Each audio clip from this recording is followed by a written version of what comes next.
Hello children, आज की class में आपके 10th स्टैंडर्ड का लेसन नंबर 16 पढ़ेंगे हम, जिसका नाम है चोरी।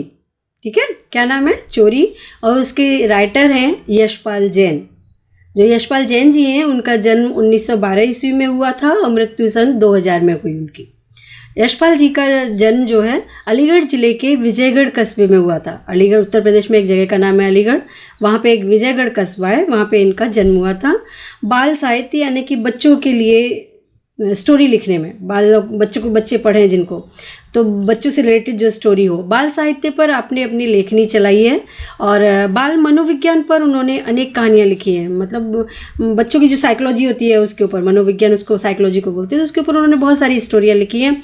और सन 1990 में आपको भारत सरकार का प्रतिष्ठित पुरस्कार पद्मश्री प्राप्त हुआ था। पद्मश्री पुरस्कार से वो सम्मानित हैं। 1990 में उनको पुरस्कार मिला। ये अजंता एलोरा, अहिंसा और भारत के यात्री उनकी ख्याति नाम कृतियाँ हैं। ये उनकी फेमस बुक हैं, अजंता एलोरा, अहिंसा और भारत के यात्री। तो उन्होंने जिस स्टोरी में लिखा है वो एक नौकर की कहानी है। वो कहते हैं कि जो नौकर है अपने परिवार का अंग होना चाहिए। नौकर जो है वो भले आपकी मदद कर रहा है आपके घर के कामों में, तो उसको एक परिवार का सदस्य मानो। हमें उनके साथ आत्मीय व्यवहार करते हुए स्वीकार करना चाहिए कि हम जो खाते हैं वह नौकर को भी मिलना चाहिए। जो हम खाना खा रहे हैं तो उसको भी खिलाना चाहिए, ताकि मानवीय और सौहार्दपूर्ण वातावरण से घर में सुख, शांति और आनंद बना रहे। एक मानवीय वातावरण बना रहे कि हमारे अंदर मानवता है, हम कुछ अच्छा खा रहे हैं उसको बासा दे रहे हैं या रखा हुआ दे रहे हैं, ऐसा नहीं होना चाहिए। वो भी एक इंसान है, उसकी ज़रूरत है, इसलिए वो काम करनी है, आपकी भी ज़रूरत है, इसलिए आपने अपने घर में काम करने के लिए उसको रखा है। इस संदेश के साथ एक परिवार की कहानी सुंदर ढंग से प्रस्तुत की गई है। एक परिवार है जिसमें एक बिंदु है और एक नंदन है, और उनके घर में एक नौकर रहता है। तो उनकी कहानी यहाँ पे मालती है। मालती जो है वो किस तरह से व्यवहार करती है नौकर के साथ में, ये यहाँ पे बताया जाएगा। तो कमरे को साफ कर झाड़ू पर कूड़ा रखे जब बिंदु कमरे से बाहर निकला, तब बरामदे में बैठी मालती का ध्यान उसकी ओर अनायास ही चला गया। अचानक चला जाता है कि झाड़ू के ऊपर कूड़ा रख के लेके जा रहा है ये बिंदु जो है। उसने देखा कि एक हाथ में झाड़ू है पर दूसरे हाथ में मुट्ठी बंधी है। तो नौकर है, उसकी एक हाथ में तो एक तो कचरा लग रहा है, झाड़ू लगी हुई है, और दूसरा हाथ की जो मुट्ठी बंधी हुई है और कुछ पीछे की ओर जानबूझकर आड़ में कर ली गई है, यानी कि उस मुट्ठी को छुपाने की कोशिश की जा रही है। तो मालती को लगा कि हो न हो कमरे से बिंदु कुछ लाया है। उसको शक हो जाता है, लगता है ये कुछ चुरा के कमरे में से लाया है, मुट्ठी में बंद करके लेके जा रहा है। और उसने कहा बिंदु, जोर से उसको आवाज़ लगाती है नौकर को, बिंदु। 2 कदम पर बिंदु पर उसने मानो मालती की आवाज़ सुनी ही ना हो। 2 कदम पर ही था वो मालती और उसकी दूरी, लेकिन फिर वो ऐसे रिएक्ट करता है जैसे उसने मालती की आवाज़ को सुना ही नहीं है।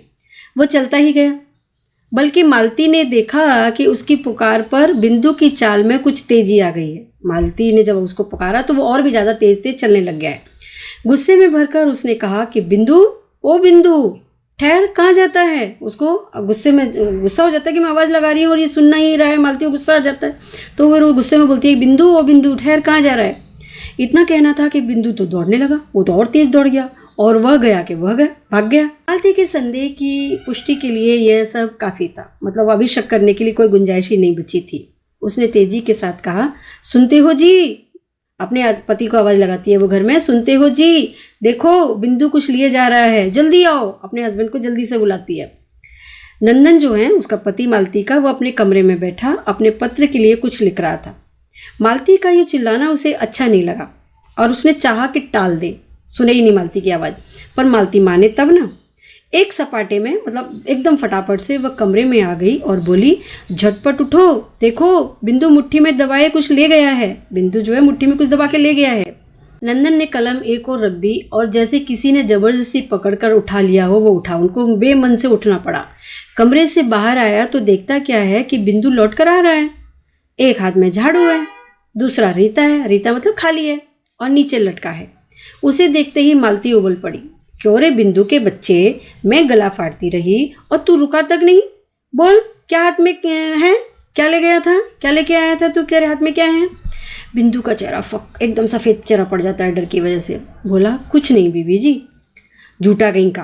क्या रे, तेरे हाथ में कुछ नहीं था तो मेरे पुकारने पर फिर तू रुका क्यों नहीं?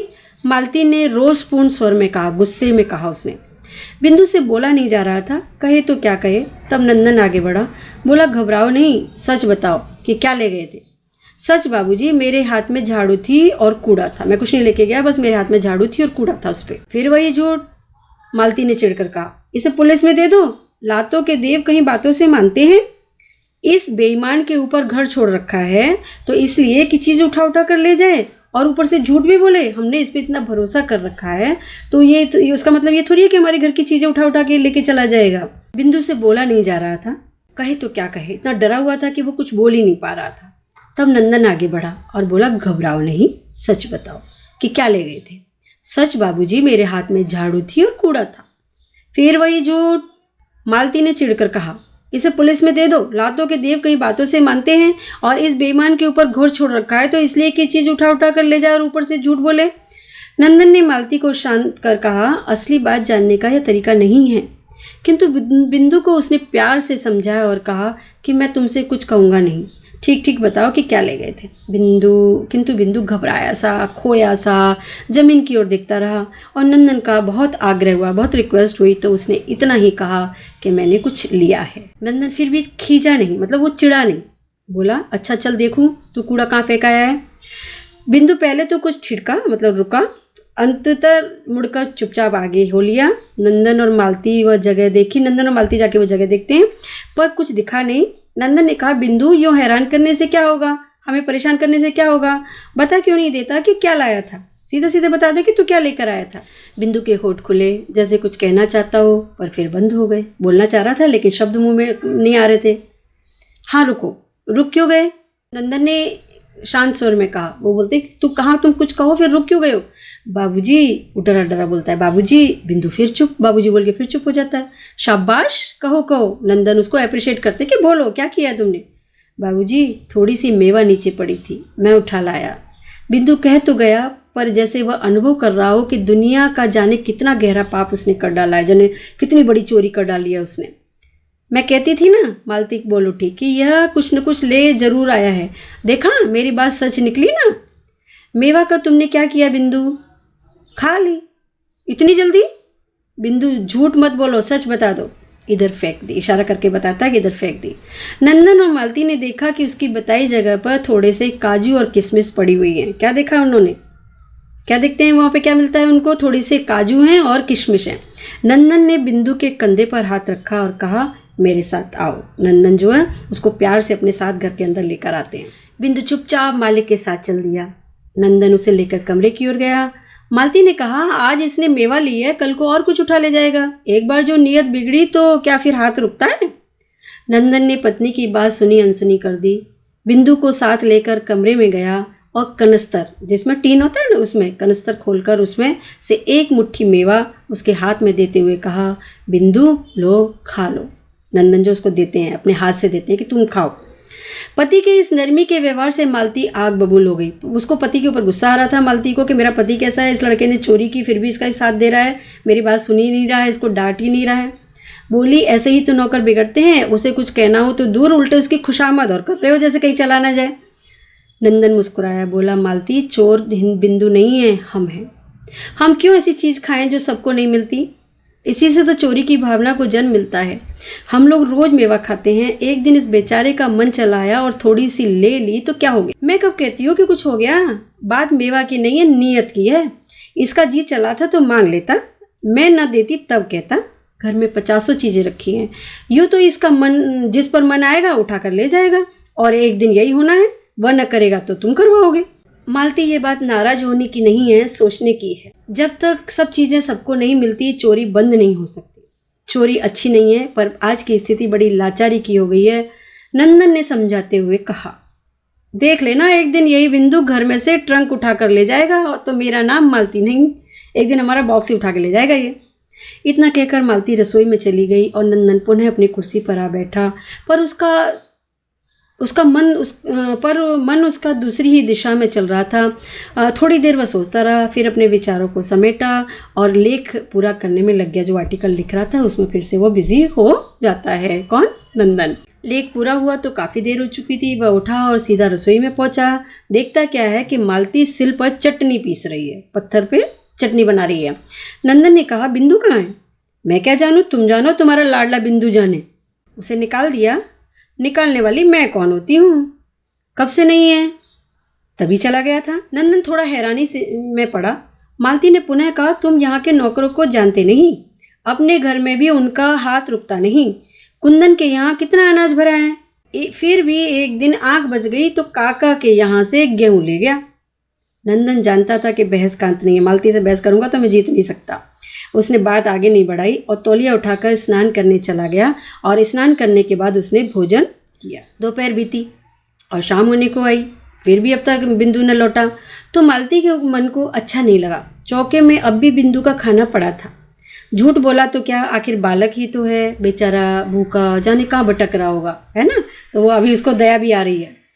कई बार कमरे से बाहर आकर मालती ने बिंदु को देखा, फिर बगीचे का एक चक्कर लगाया कि कहीं पेड़ के नीचे पड़ा सो न रहा हो, पर बिंदु वहाँ कहाँ था जो मिलता। मालती आकर पलंग पर पड़ गई और अपने को कोसने लगी कि जरा सी बात को इतना तूल क्यों दिया, इतनी बात को बढ़ा क्यों दिया। थोड़ी सी मेवा ले गया था तो क्या गजब हो गया था।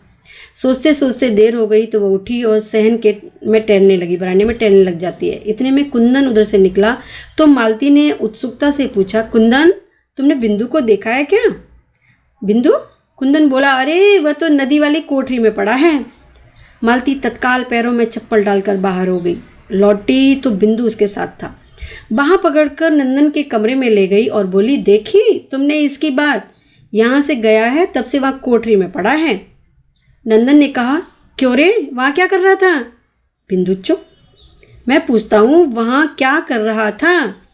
फिर चुप। अरे बोलता क्यों नहीं, मुंह में जबान नहीं है। बिंदु की आंखें डबडबाई, यानी कि आंखों में पानी आ गया। मालती ने कहा, इसका पागलपन देखो, सवेरे से कुछ नहीं खाया और भूखा प्यासा वहाँ पड़ा है, चल खाना खा। नंदन ने कुछ कहने से पहले ही वो उसे चौके में ले गई, यानी कि किचन में ले गई और स्वयं परोस कर उसे खिलाने लगी। बोली, भर पेट खा लेना, भूखा मत रहना। नंदन ने पत्नी की बात सुनी और एक प्रसन्नता भरी मुस्कुराहट उसके चेहरे पर दौड़ गई। वो मुस्कुरा रहे थे कि अभी थोड़ी देर पहले तो कितना चिल्ला रही थी और कितना प्यार आ रहा है ना। तो किस तरह से हमें नौकरों के साथ में व्यवहार करना चाहिए, इस लेसन में बताया कि उनसे प्यार से बात करो। वो उनकी भी ज़रूरत है, हमारी भी ज़रूरत है, लेकिन खाने पीने में कभी ऐसा भेदभाव मत करो कि अपने बच्चों को अच्छा खिला रहे हो और वो नौकर है तो उसको कुछ अच्छा नहीं दे रहे हो। इस तरह का व्यवहार हमें कभी भी नहीं करना चाहिए, नहीं तो फिर चोरी की भावना जो है वो पनपती है। तो अभी आपके यहाँ पे शब्दार्थ हैं। अनायास का मतलब है अचानक, बिना प्रयत्न के। संदेह मतलब शक। रीता मतलब खाली। कनस्तर मतलब डिब्बा, टीन का डब्बा होता है जिसमें घर में चीज़ें रखी जाती हैं। नियत मतलब दानत और बहस मतलब चर्चा। यहाँ पे कुछ मुहावरे हैं। गला फाड़ना का है जोरों से चिल्लाना। आग बबूला हो जाने का मतलब है बहुत गुस्सा आना। एक कहावत दी है कि लातों के देव बातों से नहीं मानते, जैसा व्यक्ति वैसा व्यवहार। जैसा व्यक्ति है उसके साथ वैसा ही व्यवहार करो। बुरे लोगों के साथ अच्छा व्यवहार करने से वे नहीं मानते हैं, अगर अच्छे से व्यवहार करेंगे तो वो सुधरते नहीं हैं। यहाँ आपके थोड़े से स्वाध्याय में ये MCQs हैं। मालती की आवाज़ सुनकर बिंदु की चाल में क्या आ गया था? तेजी आ गई थी। असली बात जानने का यह तरीका नहीं है, ये कौन कहता है? नंदन, देख लेना एक दिन यही बिंदु घर में से ट्रंक उठाकर न ले जाए तो मेरा नाम मालती नहीं।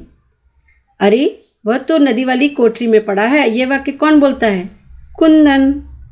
और नंदन ने पत्नी की आवाज़ सुनी तो उसके चेहरे पर क्या हो गया?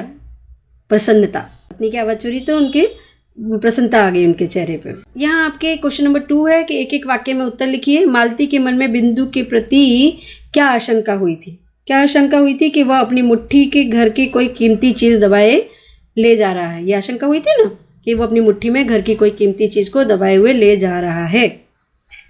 मालती को शांत करने के लिए नंदन ने क्या कहा था? तो मालती जो है वो बिंदु को उल्टी सीधी बातें सुनाने लग गई थी, तो नंदन ने उसे शांत करते हुए कहा था कि असली बात जानने का यह सही तरीका नहीं है। कूड़ा फेंकने की जगह पर नंदन और मालती को क्या दिखा था? थोड़े से काजू और किशमिश। कूड़ा फेंकने की जगह पर नंदन और मालती को थोड़े काजू और किशमिश दिखे थे। 2-3 वाक्य में उत्तर है। 3rd नंबर पे क्वेश्चन आपका कि नंदन ने बिंदु से चोरी की बात किस प्रकार मालूम की थी? किस प्रकार मालूम की थी? तो नंदन ने बिंदु को प्यार से समझाया था कि वे सच सच बता दे कि अपनी मुट्ठी में क्या लाया है और उसे कोई भी कुछ नहीं बोलेगा। और इस तरह नंदन को बिंदु जो है वो अपने भरोसे में ले लेते हैं और उस तरह से बिंदु से उसकी बात जो है वो कहलवाते हैं कि उसने क्या गलती की है, क्यों गलती की है ये। ठीक है, अब इसके बाद में आपका क्वेश्चन है कि बिंदु ने अपने दोष का किस प्रकार पश्चाताप किया। बिंदु कमरे में से जो है जो थोड़े से काजू और किशमिश ले गया था, तो वो उसे लगा कि उससे बहुत बड़ा अपराध हो गया है, दुनिया का जैसे सबसे बड़ा अपराध कर दिया है उसने। और बिंदु अपने दोष का पश्चाताप करने के लिए भूखा प्यासा एकांत में कमरे में पड़ा रहा था। एक मुँह छुपाकर एक कमरे में बैठ जाता है और भूखा प्यासा बैठा रहता है। फिर थर्ड नंबर था कि बिंदु के न दिखने पर मालती को क्या चिंता हुई थी। तो जो बिंदु है घर में बार बार मालती उसको ढूंढती रहती है, उसे बिंदु का कहीं पता नहीं चलता और दोपहर भी बीत जाती है, शाम हो जाती है, किंतु जो बिंदु है वो घर नहीं लौटता। तो फिर मालती को अच्छा नहीं लगता और वो चिंता करने लग जाती है, बेचारे ने सुबह से कुछ नहीं खाया, भूखा प्यासे जाने कहाँ भटक रहा होगा, इस तरह से वो चिंता कर रही है। अब आपके ये 5-6 वाक्य में उत्तर हैं कि नौकर के संबंध में नंदन और मालती के विचारों में क्या अंतर था। तो मालती की नज़र में बिंदु एक सामान्य नौकर है, वो घर में छोटी मोटी चोरियां करते करते बड़ा चोर बन जाएगा। उसकी नज़र में बिंदु एक चोर है और वह झूठ बोलता है, उसके साथ नरमी से पेश आना गलत है। और नंदन की जो उनकी नज़र है, उनका नज़रिया है, वो बोलते हैं कि वो चोर नहीं है, वे अपने आप तथा मालती को ही इस चोरी के लिए दोषी मानते हैं और इसका कारण वो बिंदु में चोरी जो बिंदु ने जो चोरी की है उसका कारण खुद को मानते हैं।